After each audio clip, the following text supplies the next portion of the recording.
confere.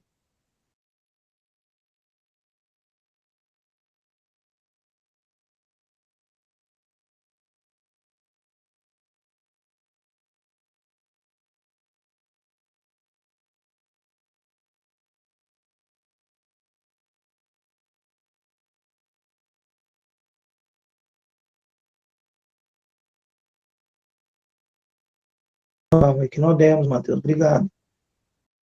Equinodemos, né? Estamos já na introdução dos cordados. Obrigado, Matheus. Vou anotar isso aqui na minha agenda.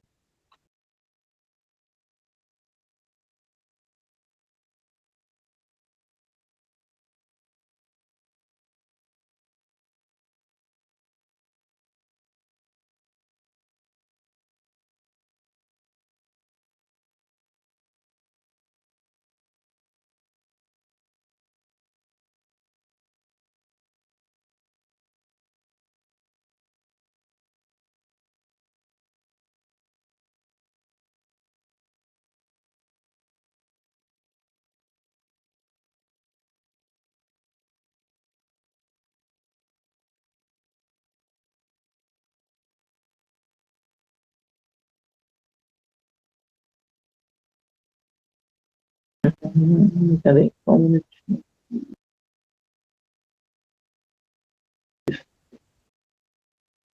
Aí. Ó, vamos ver. Só não aprofundamos, então acho que falta aprofundar mais cordados. Tá bom. E eu vou abrir aqui os cordados e a gente vai falar mais dos cordados, tá? Nós temos que falar, o cordado é um grupo muito grande, muito grande, tem muitos detalhes, que é justamente o grupo nosso, né? E aí a gente tem que entrar em detalhes, mais detalhes sobre eles e tal, e muitas características, né? Aquele slide que eu mostrei para vocês, eu vou colocar ele de novo aqui, ele é geral para todos os cordados, né? Porque nós vamos estudar depois cada classe dos cordados independente, separadinho. E cada uma delas. Porque também nós temos que ver algumas características e não pode ser muito aprofundado porque você vai estudar no segundo ano também.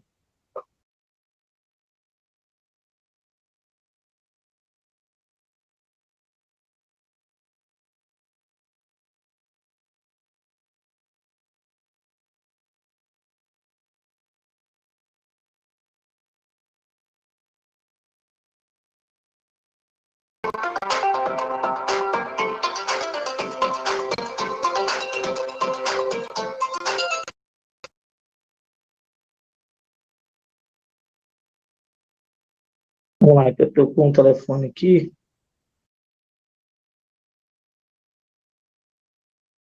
Vou carregar a apresentação.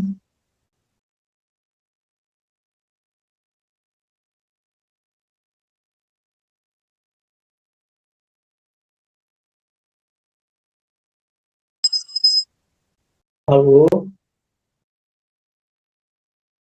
Oi, Lídia, tudo bem? Pode falar, querida.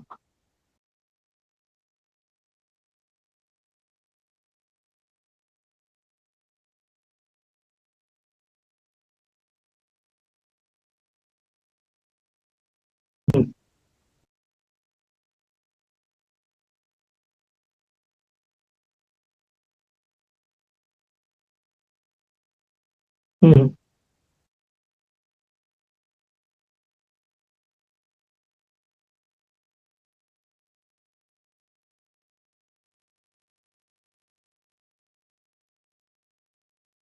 Uai, professora, vai ter que ser o jeito, né? Para dar certo, não tem problema, vai ter que ser o jeito.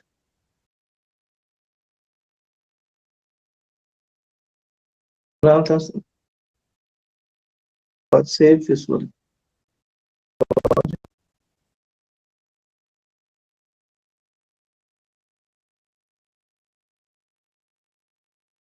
Ah, já vou.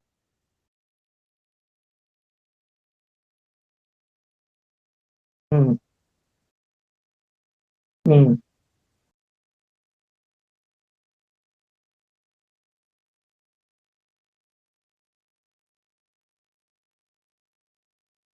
tá bom, professor, tá bom.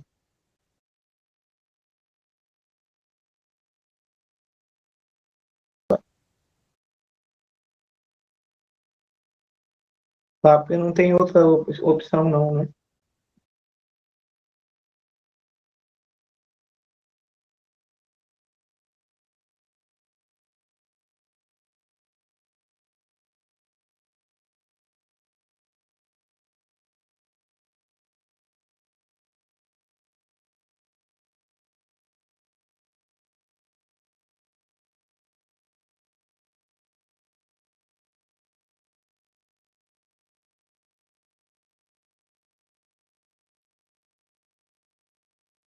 Opa, tá aqui, nós da vez. Ó, pessoal, tá aqui, acordados, né? Que nós falamos na aula passada, essa parte aqui, né? Que são as características diagnóstico, né? Aquelas características que você reconhece o filo dos artrópodes, né? Desculpa, o filo dos cordados. Você sabe que é um cordado que tem essas características, né? Não esqueça, a principal dela chama notocorda, né? A notocorda presente nos cordados em pelo menos uma fase da sua vida, a notocorda, né? Então, não esqueça, parece que nós temos um probleminha meio de conexão, vocês estão conseguindo acompanhar aí direitinho, gente? Estão me escutando?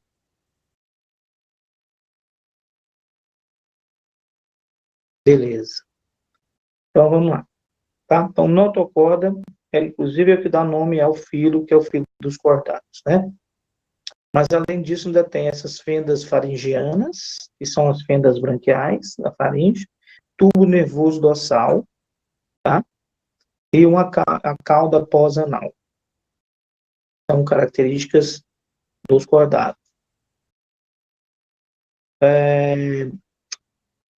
Provável origem dos cordados evolutiva é dos equinodermos. Por quê? Porque eles apresentam, por exemplo, deuterostomia e enteroceloma, que é o que acontece nos cordados. Além disso, o endoesqueleto derivado da mesoderme, que é a mesma origem do nosso endoesqueleto, né, da mesoderme. Isso, Maria Luísa, o tubo nervoso dorsal vai formar o sistema nervoso central. Muito bem, é isso mesmo.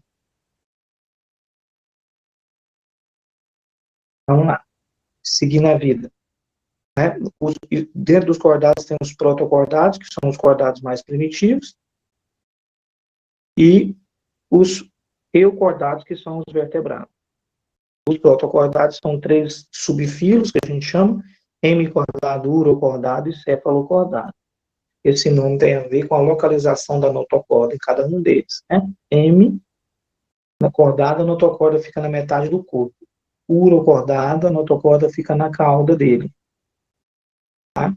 E cefalocordada, a notocorda vai da cabeça até a cauda do animal. Tá?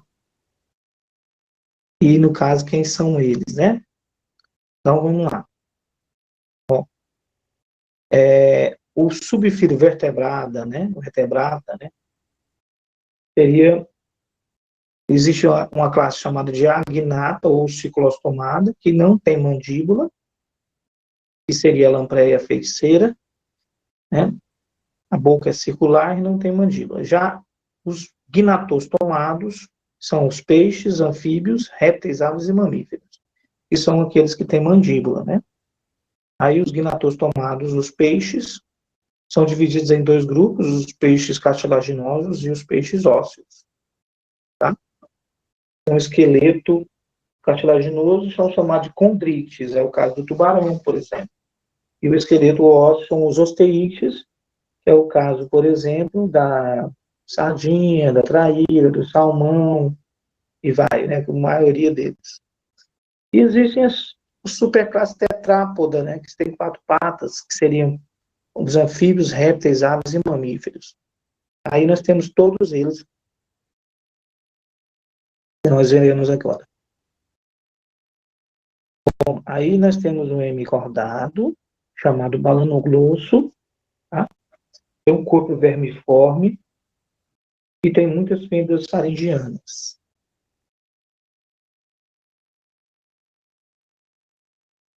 Ok, gente?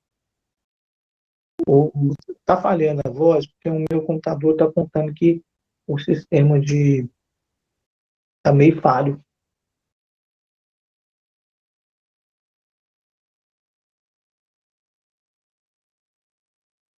Então tá bom, vamos lá, continuar. Olha aqui, esse aí é o urocordado, né, a assídia, também chamado de tunicado, porque tem um corpo revestido por uma túnica. Quando adulto, ele é fixo, tem dois sifões por onde a água entra e sai pelo corpo do animal, e a notocorda deles ficam somente na cauda e na fase larval. Na fase adulta, ele não tem notocorda.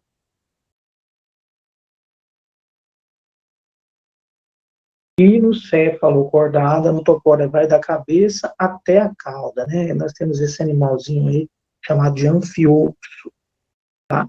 Ele é muito estudado na embriologia, porque o desenvolvimento embrionário dele, ele é muito, é mais fácil de você entender e é comum em todos os demais cordados, praticamente. São esferas faringianas com função de nutrição e respiração, tem notocorda, sob o tubo neural, ou seja, o tubo neural fica acima da notocorda, o corpo é alongado e a notocorda vai da cabeça até a cauda do animal. Já na classe vertebrada, ele tem crânio, coluna vertebral e céfalo dividido em três partes. A gente chama de trilobado. A parte maior é a parte do cérebro, né? Depende também do grupo de animal. A superclasse, continuando, né? Classe agnata ou ciclossomada, que é a lampreia e a feiticeira. São em torno de 80 espécies, o corpo dela é alongado, não tem mandíbula no corpo, são ectoparasitas de peixes, ou seja, o que é ectoparasita? Parasita, ecto significa fora. É um parasita que fica de fora do corpo do animal. Tá? São animais marinhos que apresentam a boca circular, uma caixa craniana e tem vértebras cartilaginosas. Conserva a notocorda paralela à coluna vertebral por toda a vida. Com isso, pessoal, a prova evolutiva do que a notocorda não se transforma em coluna vertebral, e sim é substituída pela coluna vertebral. Aí, ó. A internet está meio ruim. Mas vamos lá. Vamos tentando aí. E nós temos a lampreia e a feiticeira aí, ó. Esse animal. Essa feiticeira do lado esquerdo embaixo aí, ó. Também chamada de peixe bruxa.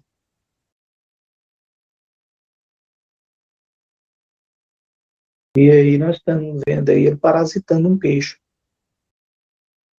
Tem uma boca cheia de dentículos que ele se fixa na pele do animal.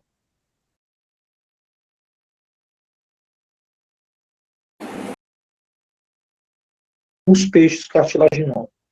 São em torno de 900 espécies, ele é cartilaginoso. As espécies variam de 15 centímetros até 10 metros, em média.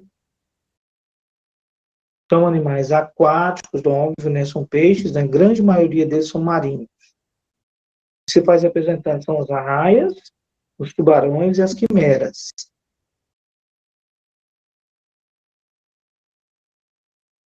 Essa é a quimera, né? A famosa quimera, tá? Tubarão e raias. Inclusive a jamanta aí, que é aquela gigantesca, né? Os peixes osteíxes, olha só, 23.700 espécies. Muito grande o número de espécies dos peixes osteíxes, né? Então, 23.700. O esqueleto é ósseo, dominam o ambiente aquático, tá? Tem escamas e tem o opérculo que protege as brânquias.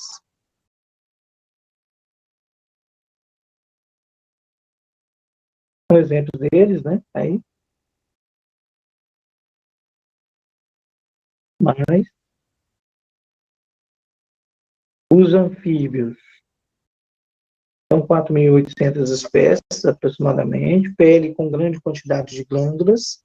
Essas glândulas na pele é muito importante, por quê? Porque o anfíbio tem uma pele bastante úmida para poder respirar pela pele. A respiração do anfíbio, quando ele é adulto, é principalmente pela pele, que chama respiração cutânea, tá? Mas acontece o seguinte, os anfíbios foram os primeiros animais na evolução a conquistar o habitat terrestre. Porém, essa conquista não foi definitiva. Por quê? Porque eles precisam da água para muita coisa, inclusive para reprodução. Então, existe a dependência da água para a reprodução. Tá? A respiração cutânea pela pele na fase adulta, junto com a respiração pulmonar. Sendo que na fase larval, né, porque o anfíbio tem larva, a respiração é branquial. Os principais representantes deles são os anuros, ou seja, uro é cauda, an é não, então anuro é sem cauda. A cecília, que não tem patas, e a salamandra, que tem a cauda. Tá?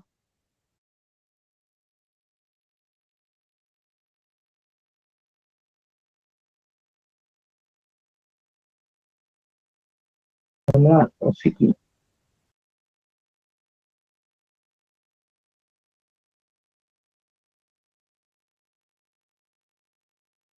Aí, ó, alguns exemplos de anfíbios, né? Você está vendo a rã-pimenta aí, que é essa bem vermelhinha. Elas apresentam uma coloração de alerta, né? Quanto mais colorido e bonito assim, é mais perigosa. A pele dela tem glândulas de veneno, que tem ação que atinge o sistema nervoso, neurotóxico, pode matar o indivíduo, tá?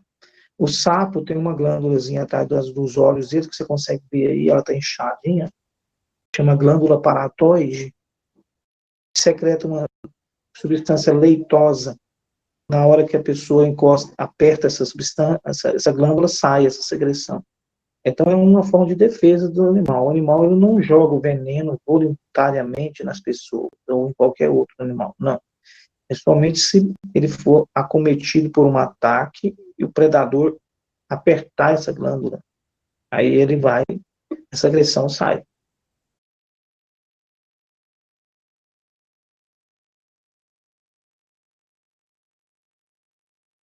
Ó, esse aqui é a salamandra e a larva dela, chama axolotl, a larva da salamandra. Bom, agora vem os répteis. Os répteis são os animais que conquistaram definitivamente o habitat terrestre, né? Então, a conquista definitiva do habitat terrestre aconteceu pelos répteis.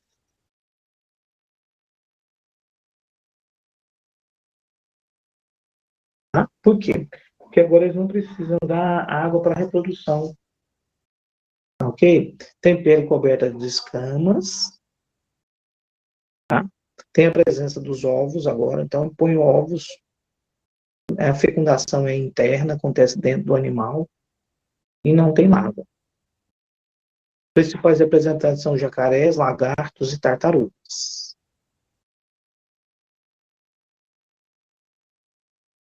Ó, répteis pré-históricos, né? Os chamados dinossauros,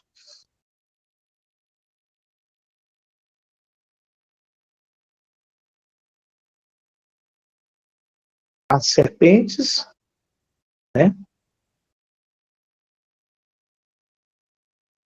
quelônios, tem carapaz, os crocodilianos e lacertídeos.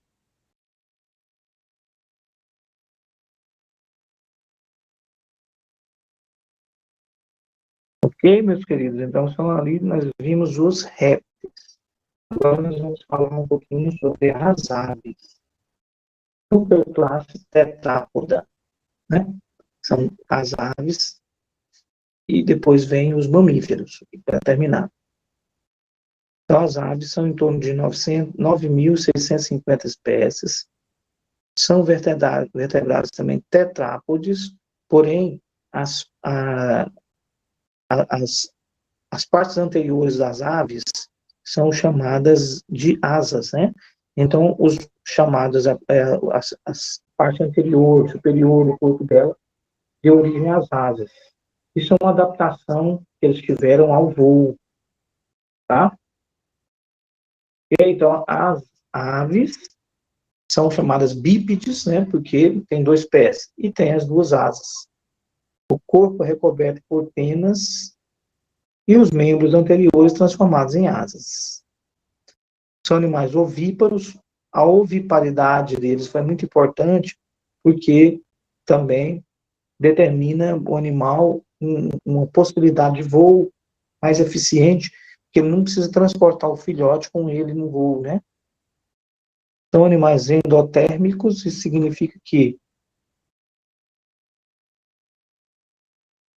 a temperatura corpórea deles é controlada por fatores internos, fatores próprios, tá? Então a gente chama de endotérmicos quando o animal apresenta uma temperatura corpórea controlada por fatores intrínsecos, né? Fatores próprios. Pele seca, sem glândulas, tá? Igual, por exemplo, nós temos as glândulas sudoríparas, né? Os peixes e anfíbios têm glândulas mucosas na pele, e as aves, elas têm uma glândula só chamada uropigiana, que fica na cauda. Essa glândula, ela tem secreta uma substânciazinha, que é uma cera, que a ave utiliza para impermeabilizar as penas, para facilitar o voo também, porque as penas impermeabilizadas, elas não enchem de água, não ficam encharcadas, facilita o voo delas, tá? Na boca tem o bico tem várias formas, dependendo da espécie, tá? Tem pulmões bem eficientes, né? Principalmente aquelas aves que voam em elevadas altitudes, elas têm um prolongamento dos pulmões chamados sacos aéreos. Esses sacos aéreos armazenam o ar para ser utilizado em elevadas altitudes, onde o ar é rarefeito. Então, para o voo, ela tem uma forma aerodinâmica, ela tem penas, ela tem asas, ossos pneumáticos, são ossos ocos e leves, né? Osso externo desenvolvido, esse osso externo, esse externo é com F, é o nome do osso, não a localização, tá? Um osso externo desenvolvido, esse osso externo desenvolvido é o peito, que nós chamamos, né? Ele tem um formato de quilha que corta o ar na hora que ele vai se deslocar para o voo. Olhos com membrana nictante, essa membrana nictante, ela fica passando pelo olho e evita que ele fique ressecado. A ausência de bexiga urinária, então ele não armazena urina, porque senão ele ficaria mais pesado, ficaria difícil para voar. Né? E a oviparidade, né? A oviparidade é a capacidade de pôr ovos, aí, então não precisa transportar com ele o filhote. Excreta ácido úrico, o ácido úrico não precisa de muita água para ser eliminado. A artéria aorta dele é voltada para a direita, diferente da nossa artéria aorta, que é para a esquerda. E são animais dioicos. Dioico significa que tem o macho e tem a fêmea. Tá? O macho, geralmente, ele é o mais colorido. E geralmente também é o que canta mais, tá? É o macho. justamente para atrair a fêmea e delimitar o território onde ele vive.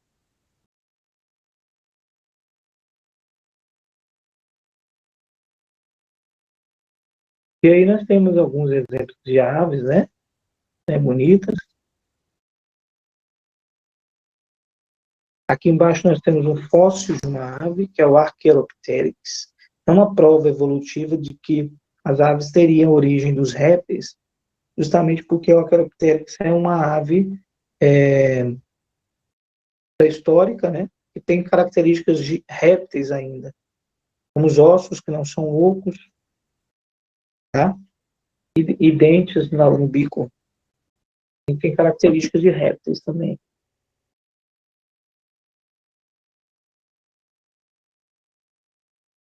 Aí nós temos as aves de hoje, né? A coruja, o papagaio, né? O pinguim.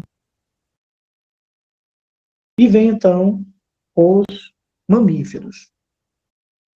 Em torno de 4.500 espécies, né? A característica então que você fala é mamífero porque tem, aí vem glândulas mamárias. Aí vem o nome mamífero. Presença das glândulas mamárias, presença de pelos pelo corpo também é característica de mamífero. Glândulas sudoríparas ou sebáceas também é característica de mamífero.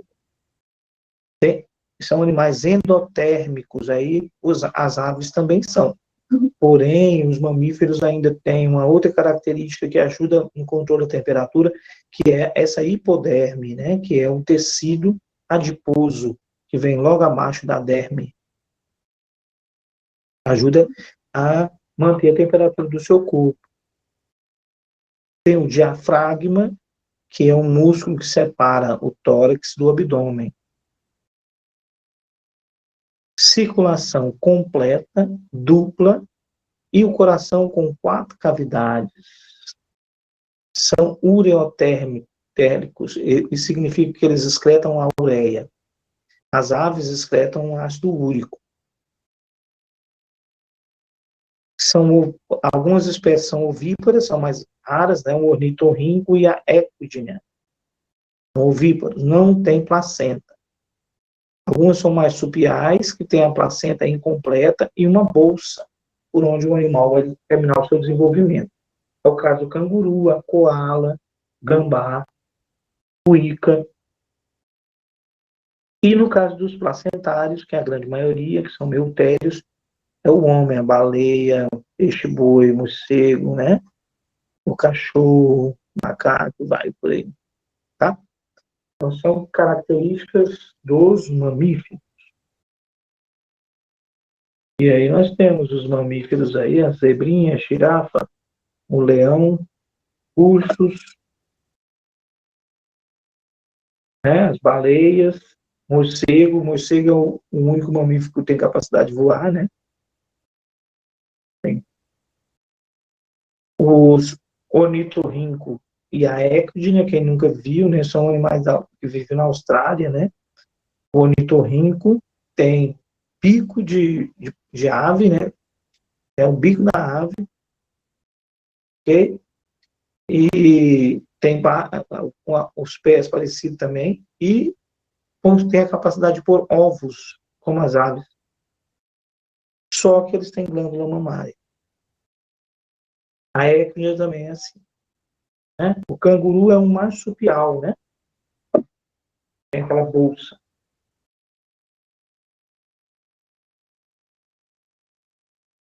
Perguntas?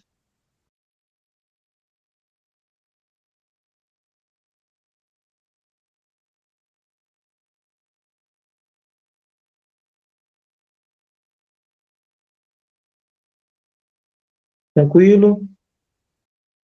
Tudo bem, então? Preparados para fazer as provas semana que vem? Ótimo. Tudo vai dar certo depois no final.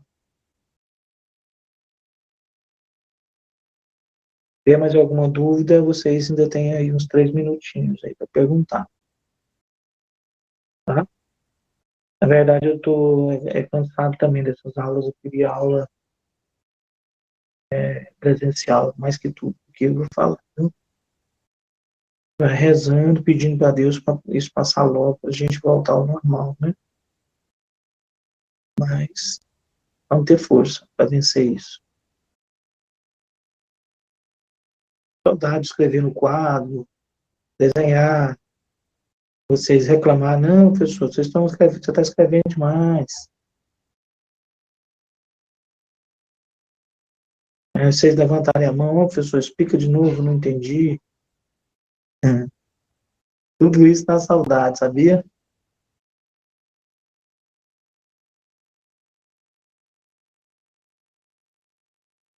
Por isso que a gente tem que rezar aí para isso passar logo, né, gente? Então, um abraço para vocês, tá? Boa semana. A gente encontra novamente na sexta-feira. Vai passar sim, tá? Sexta-feira nós nos encontramos. Fique com Deus e tchau, tchau.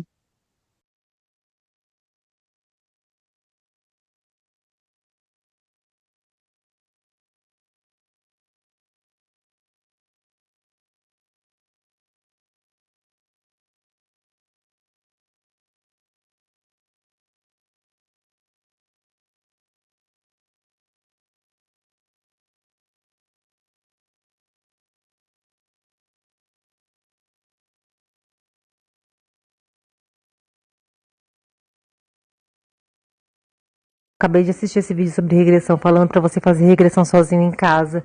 Meu Deus, gente, isso é muito perigoso. A regressão ela deve ser usada como mecanismo de tratamento de cuidado. Ela oferece muitos riscos e não vale a pena corrê-los, nem com um profissional autorizado. Entendam, você não vai acessar coisas que estão na sua memória física. O seu corpo físico não tem memórias da vida passada. O seu corpo físico nasceu nessa vida. Quando você fizer regressão de vidas passadas, você vai pegar na quarta dimensão, que é a dimensão do tempo espiritual. Acontece que sem os conhecimentos necessários pode acontecer da gente não conseguir acoplar